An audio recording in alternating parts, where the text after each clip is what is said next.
नमस्कार दोस्तों, मैं गौरव एक बार फिर से आप सबका स्वागत करता हूं आपके अपने परिवार स्वाध्याय श्री में। दोस्तों, जैसा कि आपको पता है कि ये क्लास किस टाइम होती है, रोज़ शाम को 5 बजे होती है।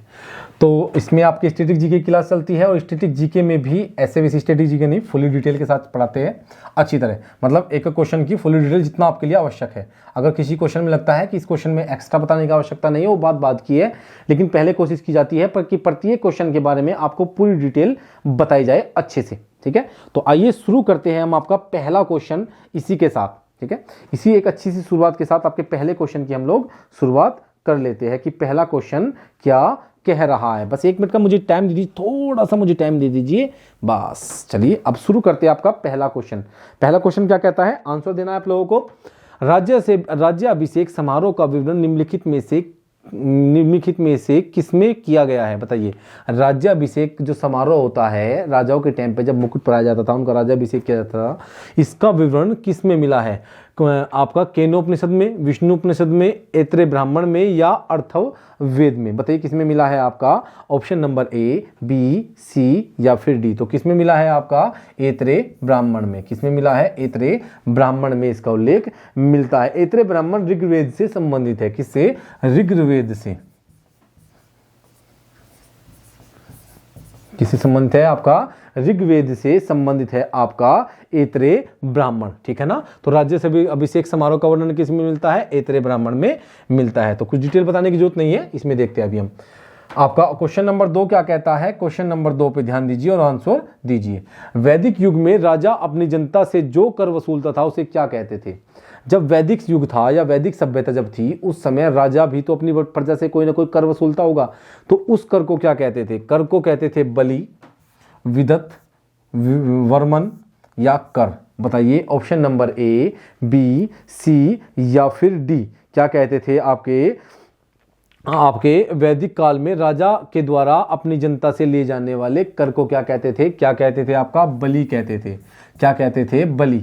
और बलि नामक जो कर हुआ करता था, उस कर को जो संग्रहित करता था, उस कर को जो संग्रहित करता था क्या कहते थे? उसे भागदुग कहते थे। क्या कहते थे? भागदुग। क्या कहते थे? भागदुग। भाई जो बलि कर लेता था राजा लेता था, लेकिन उसे इकट्ठे भी तो कोई करता होगा, जो इकट्ठा करता था उसे क्या कहते थे? उसे भागदुग कहते थे। जबकि संग्रहिता कोषा अध्यक्ष का कार्य संभालता था। संग्रहिता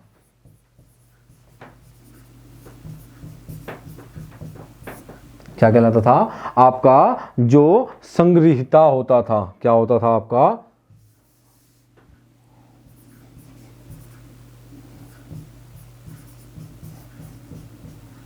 इसे क्या कहते थे? इसे कोषाध्यक्ष कहते थे। क्या कहते थे? इसे कोषाध्यक्ष कहते थे। संग्रहिता को कोषाध्यक्ष कहते थे। और आपका जो बलि नामक कर को इकट्ठा करके लाता था उसे क्या कहते थे? भागदुग कहते थे। क्या कहते थे? भागदुग। तो ऑप्शन नंबर 2, क्वेश्चन नंबर 2 का राइट आंसर क्या हो जाएगा? बलि, ऑप्शन नंबर ए। निम्नलिखित में से किस विदुषी ने वाद विवाद में अजय याज्ञवल्क्य को चुनौती दी थी? भाई ये भी बहुत बड़ी विदुषी थी आपकी, जो ये विदुषी थी बहुत बड़ी थी। इन्होंने याज्ञवल्क्य जी को ये नहीं हराया है, इन्होंने चुनौती दी थी। इस चुनौती का जो वर्णन था वो किसमें मिलता है? बताइए। आपको 2 बार बतानी है कि जो चुनौती दी गई थी, इस चुनौती का वर्णन किसमें मिलता है, किसमें मिलता है और किसने दी थी? आपके विदुषी थी वाद विवाद याज्ञवल्क्य जी को चुनौती दी थी। देखिए, घोषा, अपाला, मैत्रेयी या गार्गी। तो क्या होती थी आपकी? ये बहुत बड़ी विदुषी हुई है। ये कौन थी? ऑप्शन नंबर ए, बी, सी या फिर डी। तो ऑप्शन नंबर डी क्या है? Option number D, Gargi. क्या था आपका? गार्गी था। और इसका जो वर्णन मिलता है वो मिलता है बृहदारण्यक उपनिषद में। किसमें? क्या आपका? वृहदारण्य। ठीक है, बृहदारण्यकोपनिषद।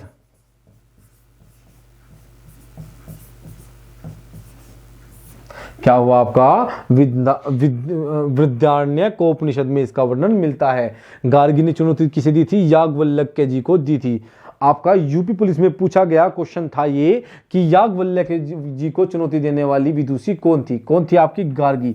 और इसका वर्णन किसमें मिलता है? बृहदारण्यक उपनिषद में इसका वर्णन उल्लेख मिलता है। अब बात करते हैं क्वेश्चन नंबर 4 की।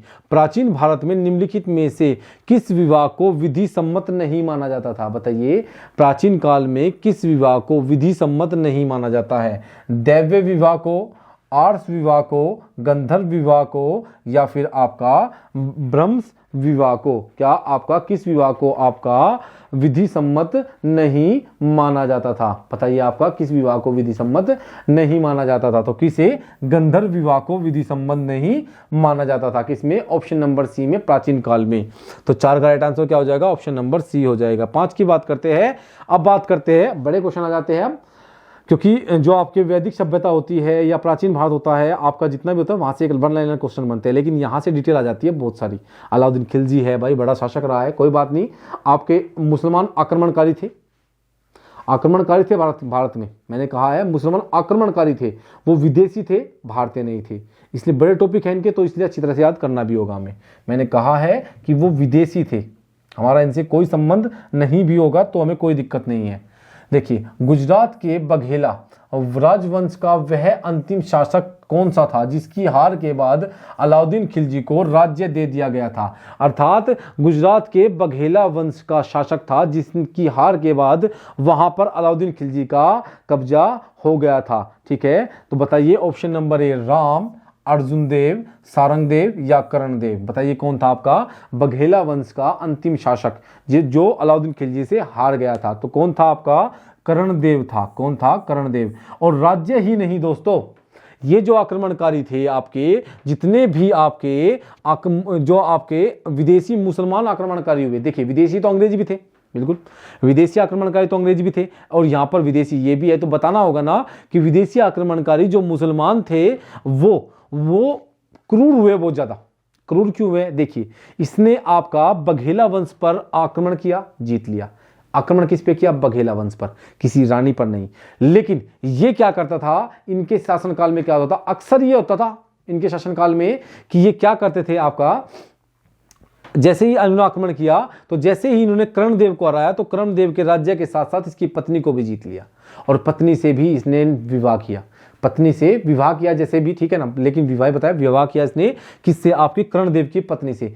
जबकि सम्मान के साथ उन्हें रहना चाहिए था, सम्मान के साथ छोड़ देना चाहिए था, लेकिन ये जो है ये क्रूर हुआ करते थे। जो विदेशी आक्रमणकारी हुआ है, विशेषकर मोमडन जो मुसलमान आक्रमणकारी थे, ये क्रूर थे, बहुत ज्यादा क्रूर होने का कारण क्या था नहीं जानता, लेकिन मैं जो बता रहा हूं आपको वो देखिए, सब जानते तो सब है। लेकिन बात यह है कि ये जो है आक्रमणकारी, जहां पे भी इन्होंने आक्रमण किए वहां पर स्त्री, बच्चे, पुरुष किसी को नहीं छोड़ते थे ये। ठीक है, तो इसीलिए चलिए इनके बारे में आप जान लेते हैं, जितना जान मैं बता देता हूं। ऑप्शन नंबर डी कर्णदेव इसके राइट आंसर क्या हो जाएगा? कर्णदेव इसका सही आंसर हो जाएगा। देखिए, गुजरात के बघेल वंश का अंतिम शासक कौन था? आपका कर्णदेव था। कौन था आपका? कर्णदेव था। अगर संस्थापना की बात करूं तो राजा व्याघ्रदेव ने इसकी स्थापना की थी। किसने? व्याघ्रदेव ने। किसने? राजा व्याघ्रदेव ने बघेला वंश की स्थापना की थी। कहां पे? आपके गुजरात में। किसने? व्याघ्रदेव ने इस वंश की स्थापना की थी। अगर इसके पिता की बात करूं तो पिता था सोलंकी वंश का। किसका? जो व्याघ्रदेव था इसका पिता सोलंकी वंश का वीर धवल। कौन था इसका पिता? सोलंकी वंश का,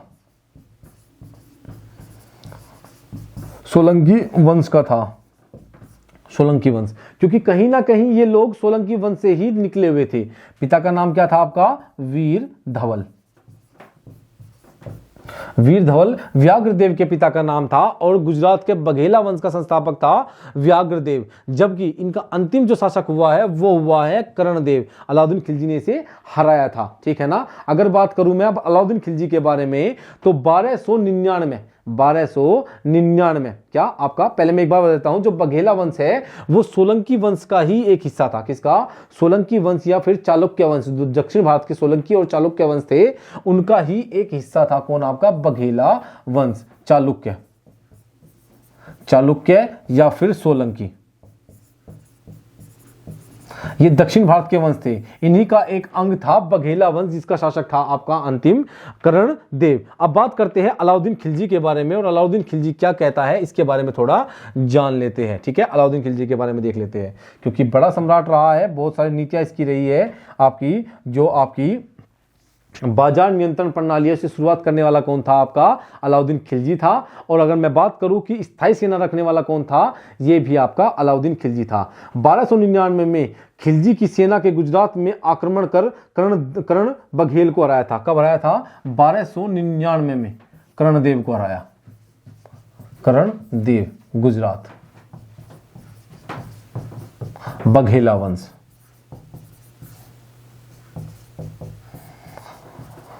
बघेला वंश से ये संबंधित था। इसे हराया 1299 में, ठीक है ना। किसमें हराया? 1299 में इसने इसे हरा दिया था, ठीक है। अब बात कर लेते हैं हम नेक्स्ट क्वेश्चन की हम लोग बात कर लेते हैं कि नेक्स्ट क्वेश्चन आपका क्या कहता था। नेक्स्ट क्वेश्चन कहता है दक्षिण विजय करने का मिशन अलाउद्दीन खिलजी ने किसे सौंपा था? बताइए। या हम कह सकते हैं कि अलाउद्दीन खिलजी ने दक्षिण विजय पर किसे भेजा था? किसे भेजा था आपका दक्षिण विजय पर करने का मिशन किसे दिया था या किसे सौंपा था? शाहजी मलिक को, खिज खां को, मलिक काफूर को या उलुग खां को? किसे सौंपा था? उलुग खां को। किसे सौंपा था? आपका ऑप्शन नंबर सी हो जाएगा, मलिक काफूर को सौंपा था। किसे? मलिक काफूर। कहते हैं कि मलिक काफूर ना तो स्त्री थी ना पुरुष था। मलिक काफूर को खरीदा गया एक सैनिक था, खरीदा गया था जो अलाउद्दीन खिलजी के जो चाचा था जलालुद्दीन मोहम्मद खिलजी। जलालुद्दीन मोहम्मद आपका अलाउद्दीन खिलजी का चाचा हुआ करता था, जलालुद्दीन मोहम्मद। उसकी ही बेटी से अलाउद्दीन खिलजी ने शादी की थी और उसके बाद अपने ही चाचा का अंत कर दिया, चाचा को मार दिया अलाउद्दीन खिलजी ने और दिल्ली की गद्दी पर बैठ गया। दिल्ली गद्दी पर बैठा तो अलाउद्दीन खिलजी को जो ये था मलिक काफूर, ये आपका क्या था? ये एक दास था, दास। लेकिन इसके बारे में बहुत कुछ कहा जाता है कि ये ना पुरुष था ना स्त्री थी। अलाउद्दीन खिलजी के सबसे ज्यादा नजदीक यही था मलिक काफूर। मलिक काफूर ही वह सेनापति था जिसने दक्षिण भारत की विजय की थी। एकमात्र मुस्लिम आक्रमणकारी, सबसे पहला अलाउद्दीन खिलजी ने तीसरी बार दक्षिण भारत में भेजा था किसी को। कौन था वह? मलिक काफूर था, दक्षिण विजय के लिए भेजा। अलाउद्दीन खिलजी पहला शासक था जिसने दक्षिण भारत को जीता था, ठीक है ना। अलाउद्दीन खिलजी पहला शासक बना जो आक्रमणकारी थे ये। इससे पहले कोई भी ऐसा नहीं हुआ था जिसने दक्षिण भारत को जीता था। अलाउद्दीन खिलजी की अगर बात करूं तो अलाउद्दीन खिलजी की अगर मैं थोड़ी सी अच्छी तरह से बात करना चाहूं तो 1310 में क्या किया था इसने? 1310 में तीसरी बार मलिक काफूर को भेजा। सबसे पसंदीदा था इसका ये मलिक काफूर को भेजा। कहां पर? दक्षिण भारत। और दक्षिण भारत को जीतने वाला पहला सम्राट बना। पहला सम्राट बना कौन? आपका अलाउद्दीन खिलजी, दक्षिण भारत को जीतने वाला, ठीक है ना। मुसलमानों का दक्षिण भारत पर पहला आक्रमण 1296 में देवगिरी में अलाउद्दीन खिलजी ने ही किया था। देखिए, अगर बात करूं जो मुसलमान हुआ करते थे, जितने भी आपके मुसलमान जो वंश हुआ करता था, ठीक है ना भाई, जो मुसलमान वंश क्या हुआ पहले, जो विदेशी आक्रमणकारी मुसलमान थे, उसमें पहला दक्षिण भारत पर आक्रमण करने वाला भी कौन था? आपका अलाउद्दीन खिलजी था। 1296 में देवगिरी पर आक्रमण किया और जीत लिया 1296 में। कब जीता? 1296 में। तो मुसलमानों का दक्षिण भारत पर पहला आक्रमण देवगिरी में 1296 में करने वाला कौन था? अलाउद्दीन खिलजी ही था। अलाउद्दीन खिलजी। बाजार नियंत्रण प्रणाली है उसे शुरू करने वाला कौन था? अलाउद्दीन खिलजी। स्थायी सेना रखने वाला कौन था? अलाउद्दीन खिलजी, ठीक है ना। बाजार नियंत्रण प्रणाली शुरू करने वाला कौन था? अलाउद्दीन खिलजी, ठीक है ना। अगर बात करूं मंगोलों के आक्रमण से भारत को बहुत ज्यादा हद तक सुरक्षा देने वाला कौन था? अलाउद्दीन खिलजी था, ठीक है। आप समझ गए ना कि अलाउद्दीन खिलजी के बारे में जो मैं आपको बताना चाह रहा था कि दक्षिण भारत पर विजय करने के लिए किसी मलिक काफूर को भेजा था। 7वें क्वेश्चन की बात करते हैं। वह सुल्तान कौन था जिसने खलीफा के अधिकार को मानने से इनकार कर दिया था? इस सुल्तान से पहले जितने भी आपके राजा हुए थे, मुस्लिम आक्रमणकारी जो थे, उन्होंने सबने खलीफा के अधिकार को अपने पर माना था। लेकिन अलाउद्दीन खिलजी, गयासुद्दीन खिलजी, मोहम्मद बिन तुगलक या कुतुबुद्दीन ऐबक। तो अलाउद्दीन खिलजी एकमात्र और पहला नहीं, उसके बाद भी हुआ है, पहला ऐसा शासक था जिसने आपका खलीफा के अधिकार को मानने से मना कर दिया था, ठीक है ना। और इसके बाद, ठीक है, अलाउद्दीन खिलजी अगर बचपन की बात करूं तो इसके बचपन का नाम था आपका अली गुरसाप था। क्या था? अली गुरसाप। लिख देता हूं मैं, अली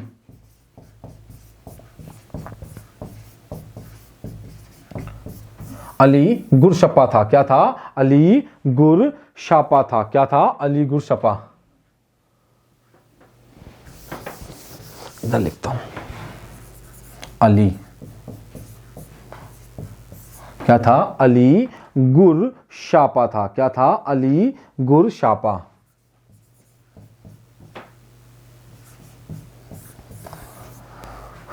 क्या था? अली गुरशापा था। ठीक है,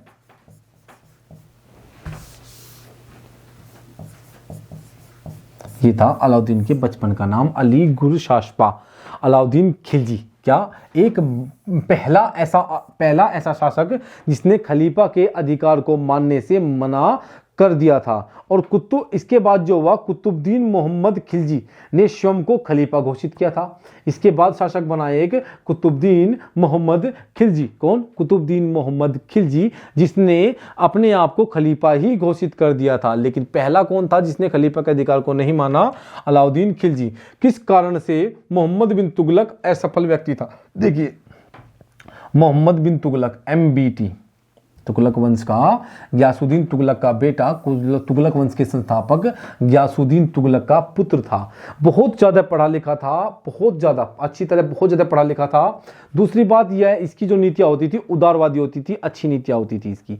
ठीक है, लेकिन यह पढ़ा हुआ मूर्ख कहलाता है। क्यों कहलाता है? क्योंकि इतना पढ़ा हुआ था, बहुत ज़्यादा, इसकी नीतियाँ गलत साबित हुई, इसलिए इसे मूर्ख कहा गया, वरना राजा जो था ये ठीक था। अगर बात करूं, इसे MBT कहा जाता है। क्या कहा जाता है? MBT। एकमात्र सुल्तान था जो किसानों को ऋण बहुत कम उस पर ऋण देता था, बहुत कम ब्याज पर ऋण देता था। किसे? किसानों को बहुत कम ब्याज लेता था यह किसानों से। ऐसा राजा था ये। वह व्यवहारिक, जो अगर इसकी बात करते हैं, ऑप्शन की बात करते हैं, वह विक्षिप्त था, वह व्यवहारिक राजनेता नहीं था। उसने राजधानी दूसरे शहर में बदली थी, उसने चीनी के साथ युद्ध किया था। तो इसकी असफलता का किस कारण से मोहम्मद बिन तुगलक असफल व्यक्ति था? किस कारण से वह असफल हुआ? इसमें विशेष कारण बताइए उसका असफल होने का। क्या था आपका असफल होने का मेन कारण? क्या था? वह व्यवहारिक व्यक्ति नहीं था। क्या नहीं था? वह व्यवहारिक व्यक्ति नहीं था। अगर बात करता हूं, तुगलक वंश का शासक था, नाम था जूना खां। क्या था? अगर तुगलक वंश की बात कर लेते हैं, थोड़ी सी तुगलक वंश के बारे में थोड़ी सी जानकारी यहां पर ले लेते हैं। तुगलक वंश की बात कर लेते हैं। तुगलक वंश, तुगलक वंश की थोड़ी बात कर देते हैं। संस्थापक की बात करूं तो गयासुद्दीन।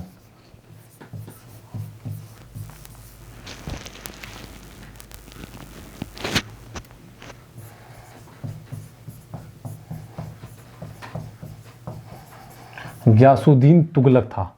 पुत्र था इसका MBT, मोहम्मद बिन तुगलक। सबसे ज्यादा पढ़ा लिखा शासक था यह। इसका नाम जूना खां था। क्या था? जूना खां भी इसे कहा जाता था, जूना खां। इसका बचपन का नाम क्या था? बचपन का नाम इसका क्या था? बचपन का नाम था इसका, क्या बताइए आप लोग? उलुग खां। क्या था? उलुग। उलुग खां इसके बचपन का नाम था। 1325 से लेकर 1351 तक गद्दी पर बैठा। क्या? 1325 से लेकर 1351 तक गद्दी पर बैठा ये तुगलक वंश का शासक बना। 1325 से लेकर 1351 से दिल्ली की गद्दी पर बैठा। इसे दुनिया का खान भी कहा जाता है। क्या कहा जाता है MBT को? MBT। 1325 से लेकर और 1351 तक। ठीक है, इसे दुनिया का खान, दुनिया का खान कहा जाता है। इसे क्या कहा जाता है? दुनिया का खान। इसके विशेष कारण रहे हैं जो इसके लिए विरुद्ध साबित हो गए। कुल मिला के बात है, इसने जो कार्य किया उन कार्यों में विरुद्ध हो गया इसकी सब चीजें। तो उनमें क्या क्या खास, मतलब जो इसने जो काम किए उसमें दिक्कतें क्या हुई, थोड़ा जान लेते हैं। इसने दोआब में कर वृद्धि कर दी। दोआब, गंगा यमुना का क्षेत्र था, दोआब में कर की वृद्धि कर दी, क्योंकि इसके अनुसार कि दोआब में पढ़ा लिखा था भाई, अंदाजा लगा सकता था, चीज़ों के बारे में अनुमान लगा सकता था। तो इसने क्या किया, इसने दोआब में कर वृद्धि कर दी। कारण था क्योंकि दोआब में फसल अच्छी होती है भाई, नदी का क्षेत्र है दोआब, 2 नदियों से घिरा हुआ क्षेत्र है, तो इसने कर में वृद्धि कर दी। लेकिन उसी साल वहां पर क्या पड़ गया, अकाल पड़ गया। ये भयंकर हो गया, इसी साल कर में वृद्धि की और इसी साल अकाल पड़ गया, तो हो गए नदी कर कहाँ से देंगे, अकाल पड़ गया और भयंकर अकाल पड़ गया, तो ये यहाँ पर फंस जाता है। ठीक है, राजधानी दिल्ली से देवगिरी ले गया। क्या ले गया, अपनी राजधानी को, अपनी राजधानी को, दिल्ली थी इसकी राजधानी, दिल्ली से देवगिरी ले गया। अब दिक्कत क्या हुई देवगिरी ले जाने में, इसने 2 चरणों में देवगिरी ले जानी थी, लेकिन इसने इकट्ठा सबको भेज दिया।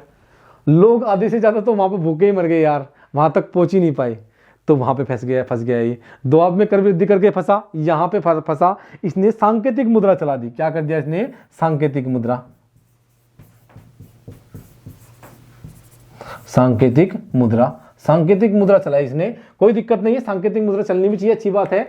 सबसे पहले सांकेतिक मुद्रा चली थी कागज की चाइना में, लेकिन वहां पर वो सफल हुई थी। उसकी देखा देखी इसने भी शुरू कर दी सांकेतिक मुद्रा। अच्छा अनुमान लगाया कि वहां पे सफल हुई तो यहाँ पे भी होगा, लेकिन दिक्कत क्या हुई कि बिना किसी ज्यादा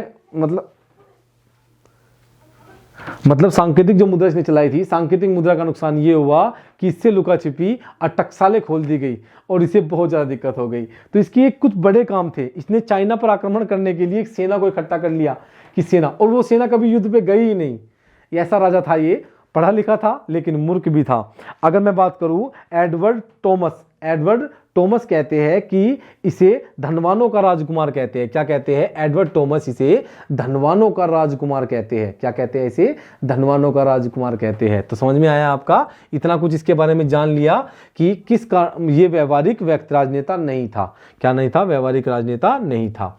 निम्नलिखित में से किसने आजाद हिंद फौज की स्थापना की थी। गलत लिखा हुआ है, स्थापना सही कर लीजिएगा। स्थापना जो है ये गलत लिखा हुआ है भाई, हमारे टाइपराइटर जो है दोस्त है अपने, थोड़ा सा अगर किसी पे लिखना नहीं आता, मैंने लिख दिया स्थापना, लीजिए ये स्थापना गलत लिखा हुआ है।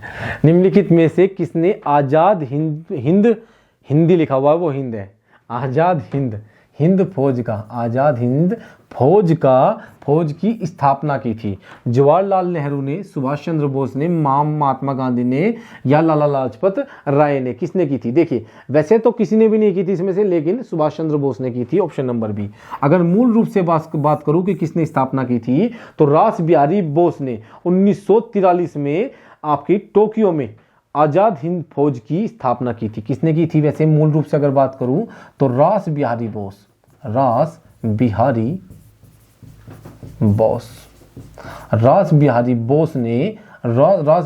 ने 1943 में टोक्यो में स्थापना की थी। टोक्यो में कहां पे की थी, टोक्यो में स्थापना की थी। किसने, रास बिहारी बोस ने स्थापना की थी। ठीक है, यहां पे देख लेते थोड़ा सा। हमारे अनुसार तो सुभाष चंद्र बोस ने की थी। अगर ऑप्शन में रास बिहारी बोस होता तो हम वहीं पर हमें टिक करना होता, क्योंकि रास बिहारी बोस ने 1943 में टोक्यो जापान में किसने की थी, रास बिहारी बोस ने स्थापना की थी। ठीक है, अगर बात करूं मैं इसकी स्थापना गठन में कैप्टन मोहन, रास बिहारी बोस और चिरंजन सिंह गिल ने महत्वपूर्ण भूमिका निभाई थी। अगर महत्वपूर्ण भूमिका की बात करूं तो आपके रास बिहारी बोस थे। कौन थे, रास बिहारी बोस थे आपके। और दूसरा कौन था आपका, कैप्टन मोहन थे, कैप्टन मोहन थे आपकी स्थापना में महत्वपूर्ण भूमिका निभाने वाले। और आपके कौन थे, चिरंजन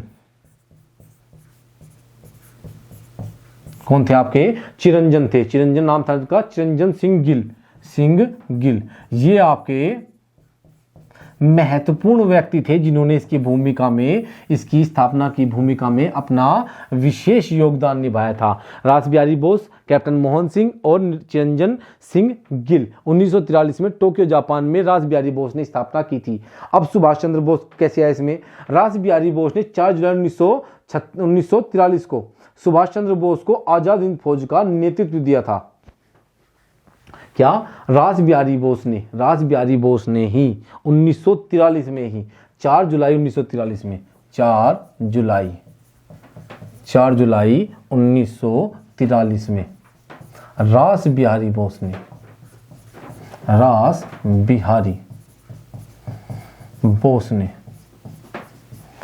4 जुलाई 1943 में रास बिहारी बोस ने सुभाष चंद्र बोस को आज़ाद हिंद फौज का नेतृत्व सौंपा। रास बिहारी बोस ने सुभाष चंद्र बोस को, यहाँ से बने थे आपके सुभाष चंद्र बोस, हमारे नेताजी, हमारे महानायक सुभाष चंद्र बोस को आज़ाद हिंद फौज का, आज़ाद हिंद, मैं भी हिंदी लिख रहा हूं उसके चक्कर में, आज़ाद हिंद फौज का आज़ाद सेना का नेतृत्व दिया। ठीक है, आज़ाद हिंद फौज का नेतृत्व यहां से मिला था सुभाष चंद्र बोस को। और 5 जुलाई 1943 को सिंगापुर के टाउन हॉल में सुभाष चंद्र बोस ने, ठीक है, 5 जुलाई 4 में मिल गया और 5 तारीख होगी, अगले दिन 5 ही होगी, 5 जुलाई 1943 को सिंगापुर में। स्थापना कहाँ? टोक्यो जापान में। सुभाष चंद्र बोस को नेतृत्व मिला सिंगापुर में। 5 जुलाई 1943 को सिंगापुर में टाउन हॉल में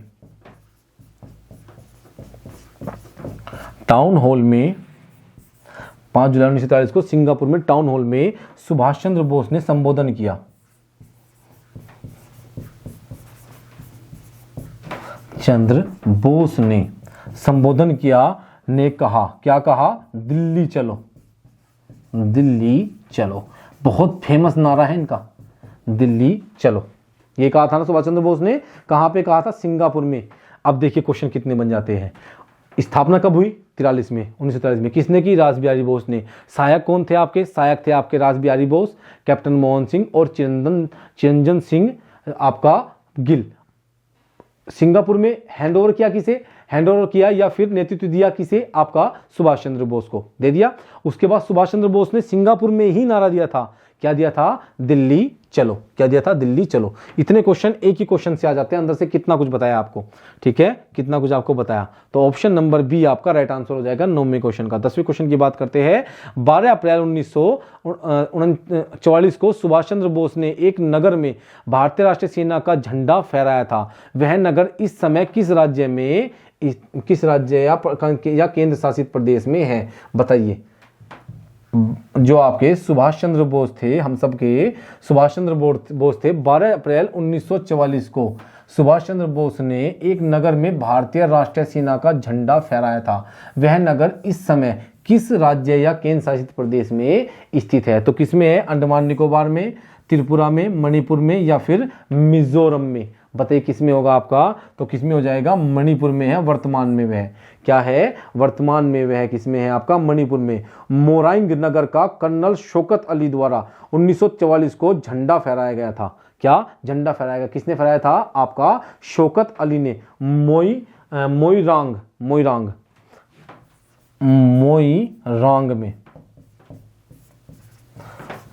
में शौकत अली ने, मोइरांग में शौकत अली ने तिरंगा फहराया था।